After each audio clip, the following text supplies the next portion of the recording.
Good afternoon. Welcome back. Hi. It's Heidi from Heidi's Road to Happiness.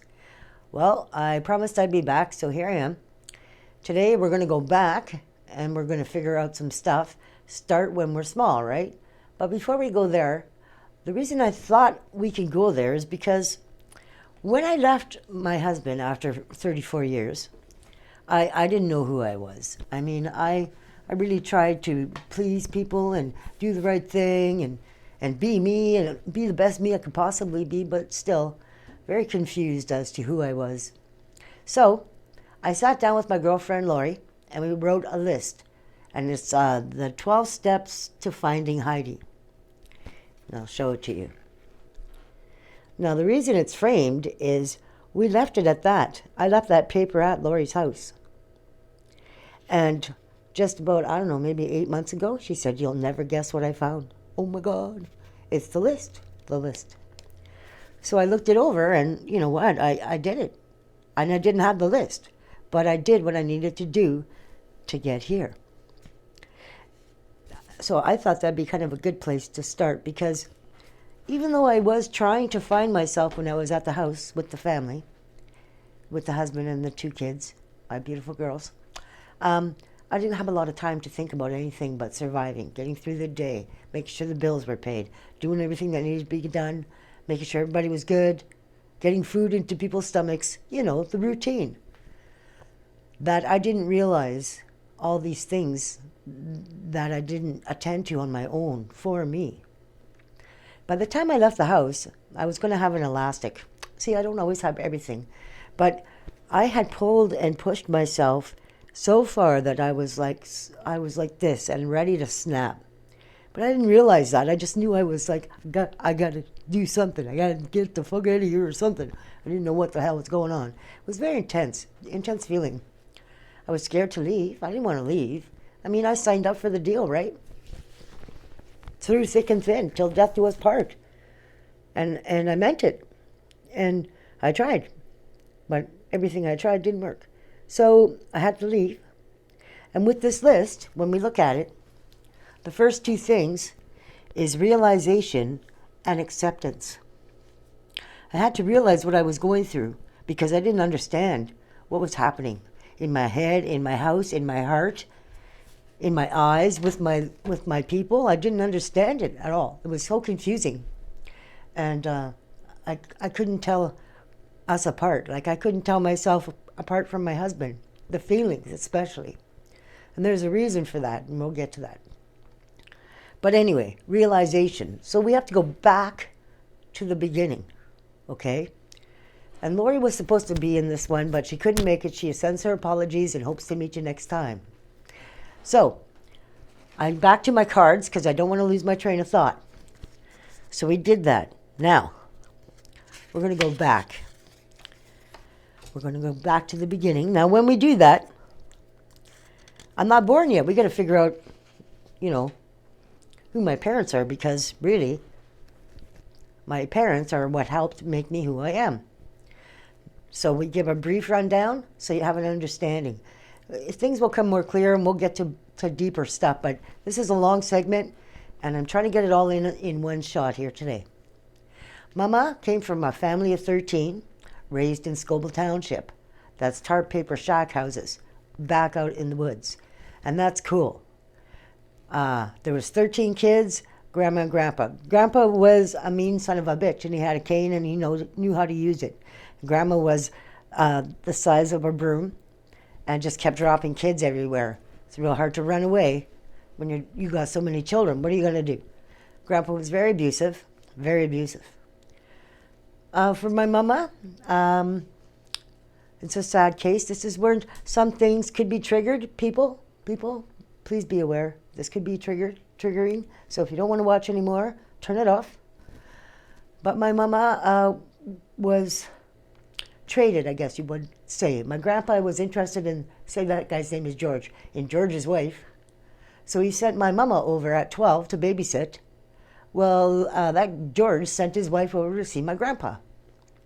A trade, so they would say.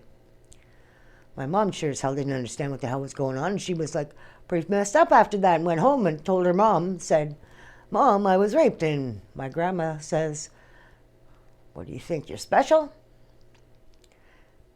Like it happens every day, like it's a piece of normal day in the Scobel Township. So there begins my mama's story. And then she meets my dad.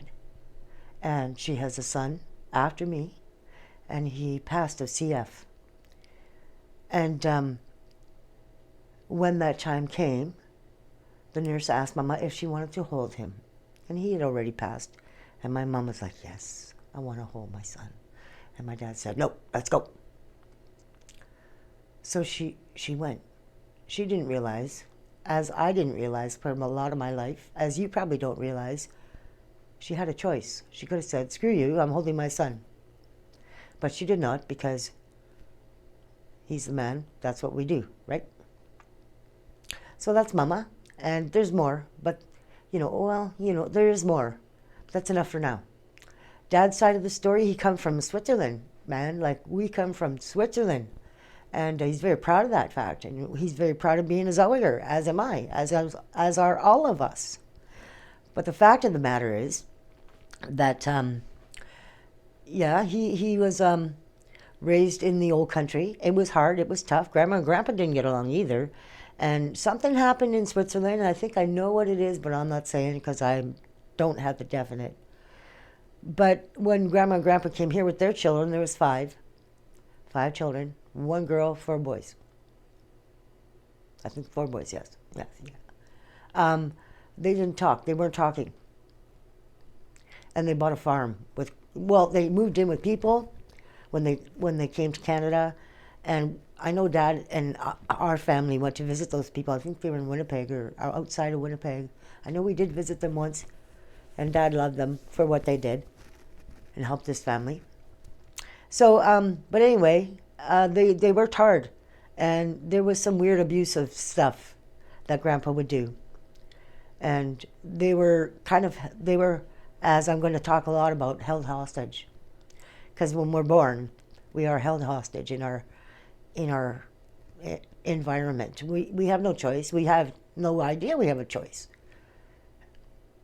There's no option at that time. And that's okay. That's how everybody starts out. I guess it's kind of like the lottery, right? So we don't know. We don't know what's going on. We're just accepting. Sorry, I'm looking at my cards, shaking up the camera a little bit. So, all right, where do we go with there? When we grow up now, I come into the picture, okay, and Mama's already lost her son. I'm a year old, a year and a half, something like that. And Mom and Dad are still together. I mean, but Dad, when it came to burying Greg, their son, Dad said to Mom, I'm not coming down there. I think he was in Toronto or something, and he said, I'm not coming down there. You bury him yourself. So once again, there's another, like my mom was just shattered and battered and broken, and she's like, before the marriage even started, I'm just saying, So anyway, we're told when we're kids about fairy tales, and we're all princesses, and the prince is going to ride in on the white horse, and he's going to save it, and we're going to get married, and it's going to be happily ever after for everyone, right? The fairy tales. And then you get the fairy tales with the weird stuff in it, when you got the wicked stepmom, and you got the witch over there, and that's life. It's not the fairy tale part. It could be, if you can master and control and throw away all those demons and make them all just go away. That could happen. But, you got to kind of know what the hell's going on. So that's not really a truth. It's not really a reality. So, that's where things go awry. Now, when you start off like that, and you're married, and I'm just a kid.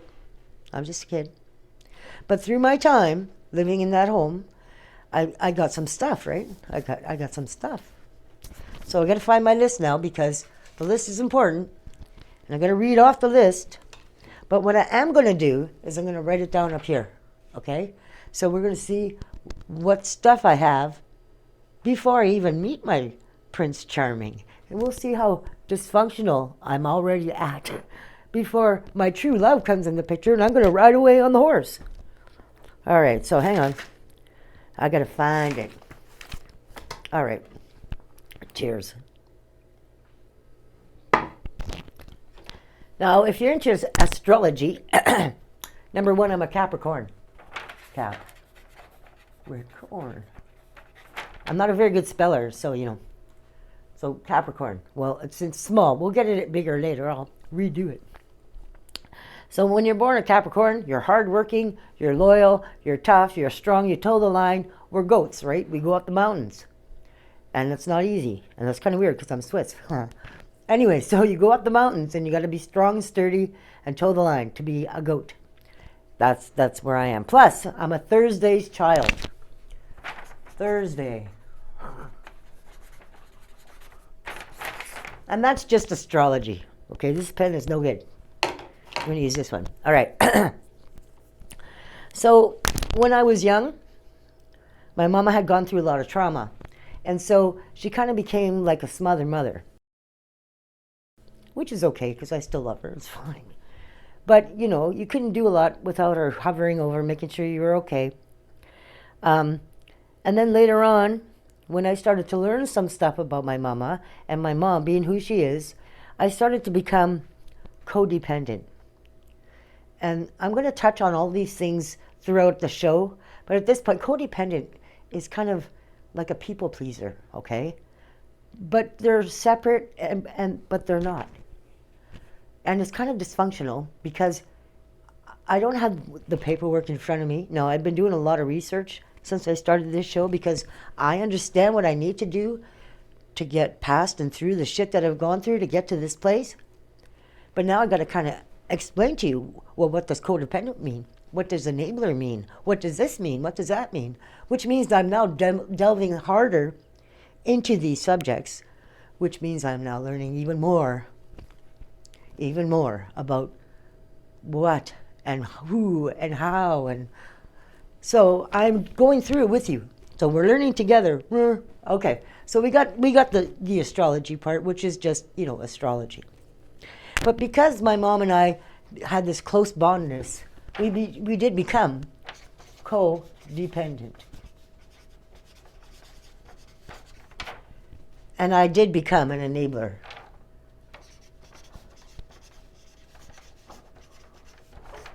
Now these two things, even though in our hearts when we're doing these, we think we're doing good, it's not. It's just keeping the system the way it is. It's not getting out of the situation. It's doing the same thing over and over and getting the same result. No one's getting better. I'm still trying to give you love and support, and you're still trying to suck off me. And together, I feel good because I'm helping you, and you're feeling great because I'm helping you. And neither one of us are giving each other what we need. So, the codependent, the enabler. My mom and I were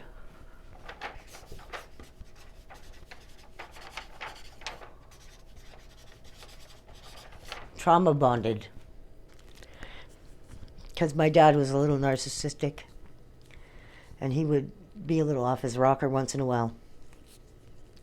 I remember being yelled at for hours because I left a pan in the sink because we had side bacon and I couldn't scrape it off. I had to soak it for a while. Hours. It was a little weird. I didn't know, but that's all I knew. So, you know. Okay, so trauma bonded, Mom and I, because we're living under the same roof. She's had a lot more trauma. I'm starting to feel it. I'm starting to get it. I feel it. I got it.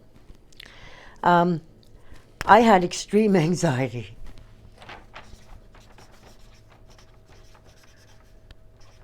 Oh, extreme anxiety. And this is where I really suck is my spelling, so please, I don't care. It is what it is. Forgive me. Like I said, I'm not an osteologist or a doctor or a smart guy. I'm smart. I'm just not technical smart, okay? All right. Don't put yourself down. It's not good. I did that. I just changed it. Do you see that? Don't do that. All right. Now, because I lived in this weird situation, I started to become a little, as my sister says, because she also hypersensitive and hyper vigilant, okay? So this is like when you walk in a room, you're like, what's going on? I can feel shit. Oh, something's happening over there. So now you want to go over there and you want to fix it because you're vigilant, right? You're hyper vigilant and you're hypersensitive. So everything around you is making your body fucking bleh. And that's a whole nother thing, and I'll talk to you about that in a minute. That's something else. But my sister and I share. Probably all three sisters share in some way. Okay, so then next comes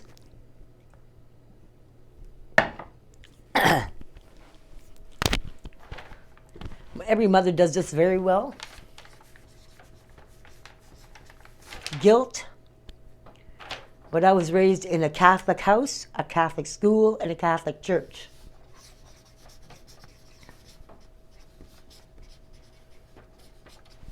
Okay, so you got Catholic guilt, which is heavy. I used to think I was going to go to hell for everything. Because if you disobeyed God, you're going to hell. I lost my job, Jack. You know what I mean? So when I was a kid, I was very afraid of going to hell. So I just wanted to do good, and be the best me I could be, so I wouldn't go to hell. Because we don't want to go to hell. Okay. Neighbors are home. Whiskey's getting excited. So a lot of times, this would make me feel. By the time I was 16, I was pretty high strung. Okay, like I was extremely high strung. And I was like, well, I'll explain it. When my dad would yell for me, Heidi, I would become this, Sylvester the frickin' cat. And I wouldn't come down until he'd leave the room. And then when he would leave, and I now am calm enough to catch my breath, I would go and vomit. It wasn't good. I felt so all of this. and I mean, this isn't, okay, I'm just looking at my list here. It's just, yeah, I'm sorry, I got to turn page. You know, and it's this point here is when I look back and I think it wasn't until I was 37 that I was aware that all my life I have had an overactive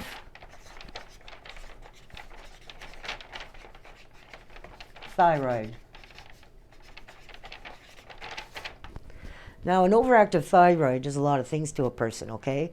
Like, I had no idea because this is the norm for me. Remember, I'm all these things. I feel all this stuff all the time. The guilt, the shame, the hyperness, the I'm scared, the Sylvester the cat feeling. So I got to support my mom to the point because we're trauma bonded. Like, it's so much responsibility, and I'm not even like 16 yet. You know what I mean? Just all this. I was so skinny 1 minute because of the overactive thyroid, and 3 weeks later I'm back up to 125 pounds. I'm 92, I'm 125, I'm in a size 17 kids, I'm up to a size 32 waist. I mean, it was very expensive. I had to buy a lot of clothes. Skinny ones, fat ones, I'm just like go in between, and it was very frustrating and very annoying. And I just couldn't, I had such a hard time because how do you get all that? I haven't even turned 18 yet. I haven't even lost my virginity. I haven't met my prince yet. I haven't even had a kiss yet. Like, and this is all going on. All right, so now we're kind of getting to some juicier stuff. Yeah, if you thought it was like, oh my gosh, just wait. Now you're wobbling around. I hope you don't fall down.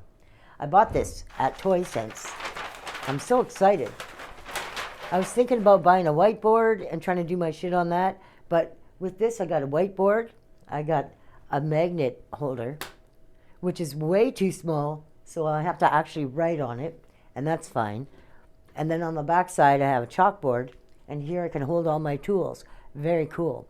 If I would have got a really big, because remember, my apartment is small. If I had gotten a big whiteboard, I'd have to have it on wheels so I can roll it around and put it somewhere. This is a child's toy, and the magnets. Between the two, it was only $187. I was looking at 400 in big people shit. And it fits on the table. It's not too high. It's good. I like it. I like it a lot. Anyway, so I hadn't even been kissed. I'm like 16, and this is all going on. So at this point, my mama says, you got to get the hell out of the house. I'm kicking you out because this isn't a healthy place for you. You need to leave. I was like, oh, I'm still in high school, okay? I'm in high school. I'm working at the Cripple Crow. When I'm not working at the Cripple Crow, I'm at my house because I got to take care of the kids because we had Janice. Janice is like about 8, 7, and they had Tara because they were trying to save the marriage. So they sold the house in the East End. They buy a new house in Northwood, and we all get to pick our colors. It was great. Being a kid was great. There were some good times, okay? But now it's too much. We got a business, a new kid, a new home. That's another mortgage. Oh my gosh, if I knew shit, then I'd be like really stressed. But I didn't know, so it's okay. Thank God.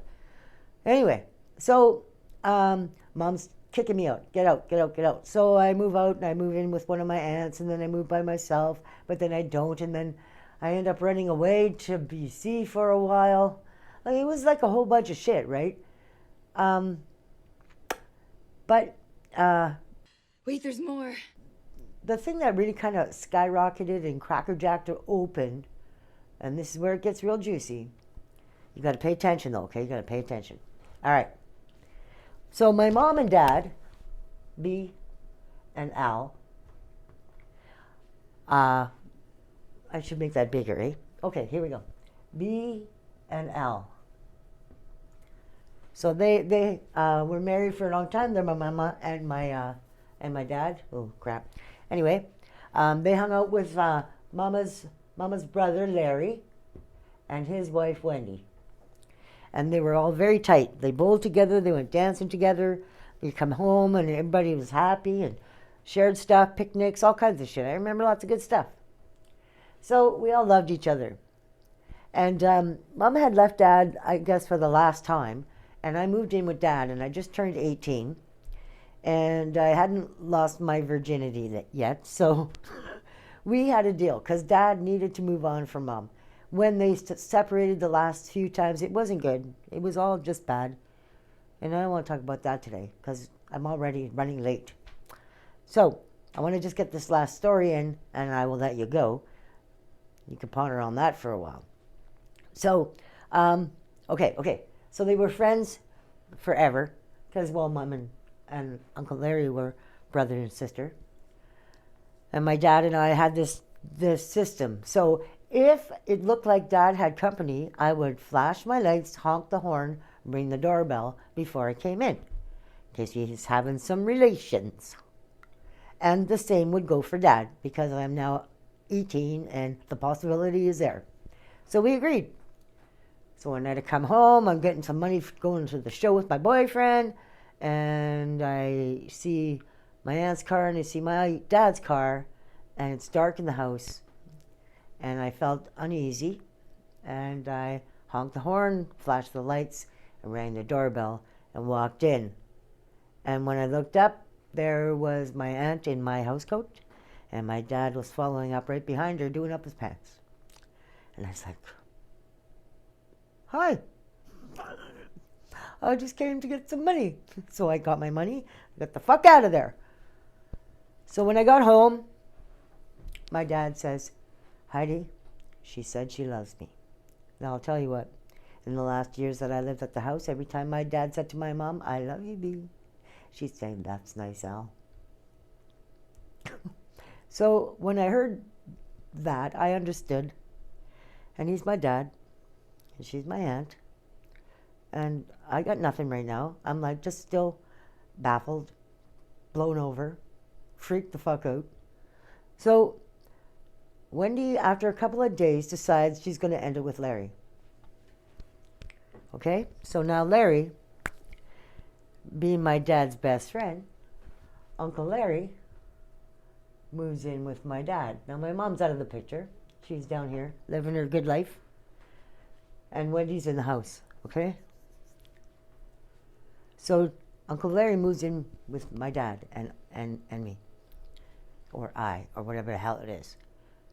And he doesn't know. Uncle Larry doesn't know nothing, but I know. And my dad gets up, and I know what the deal is. Dad gets up and he's gone. I know where he's gone. And it's my job now to stay there and be dutiful until Uncle Larry leaves the house. That's when I would call Dad and say, get the hell out of the house, because he's at Wendy's. So I'm an accomplice to this triage of crap. So I'm like, oh, anyway. I guess Uncle Larry finds out. I don't know how long it was. It's a long time ago, and I try not to think about it all the time.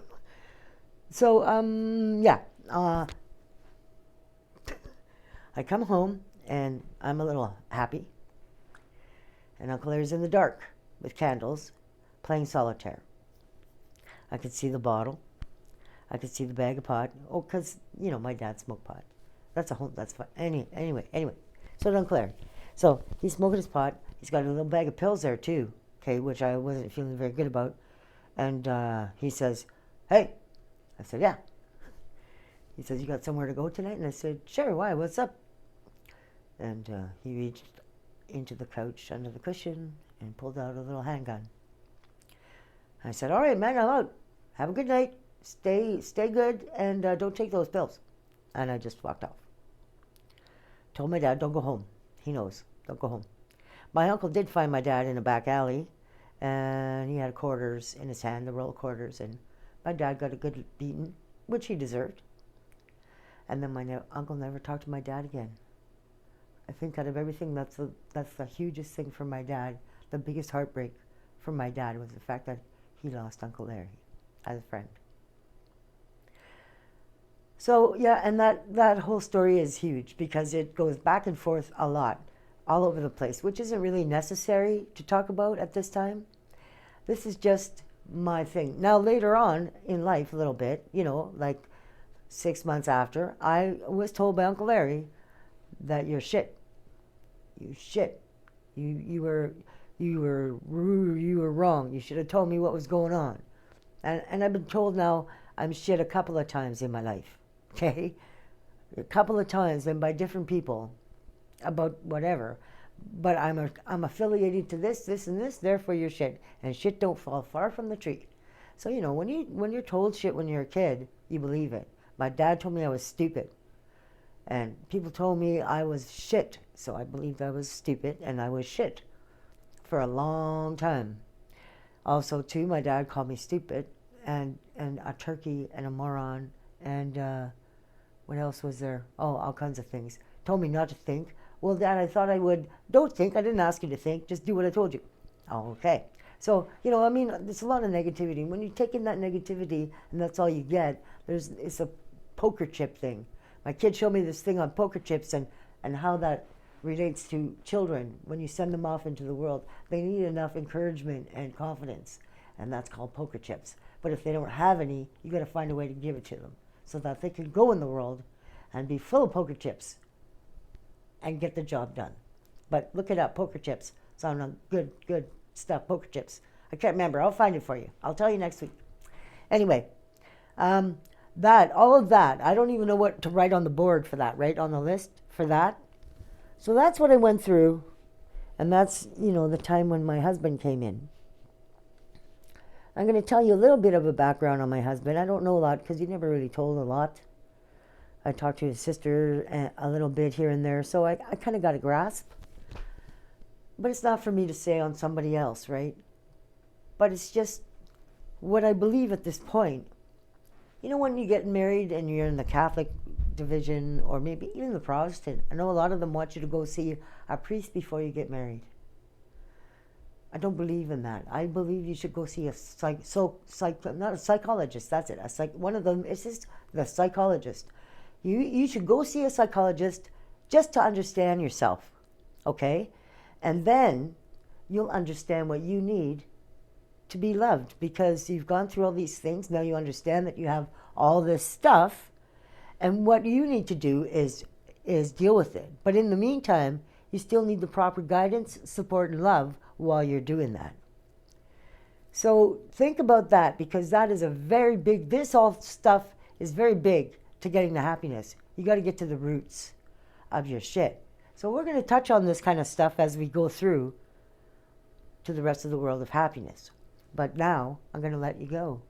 Before I do go, I'm going to ask you a few questions. Have you looked at yourself in the mirror? I look like my dad. Show my dad. I'm not excited about that, but it's okay. Look at yourself. See where you're at. Feel it. Be real. Look at it, because you need to. That's how you get to know and love yourself, okay? Remember, gotta love yourself first. Did you do a good deed this week? At least one? That's all I'm asking. All right, guys. Mama, I love ya. Carol Burnett. Kisses, everyone. We're going to see you soon. I hope you enjoyed this. Let me know what you think. Hey, also, I keep forgetting to tell you, please share, subscribe. Give me a like, give me a down. Tell me what you feel. If I'm hitting something you want to talk about, let me know. Enjoy your day.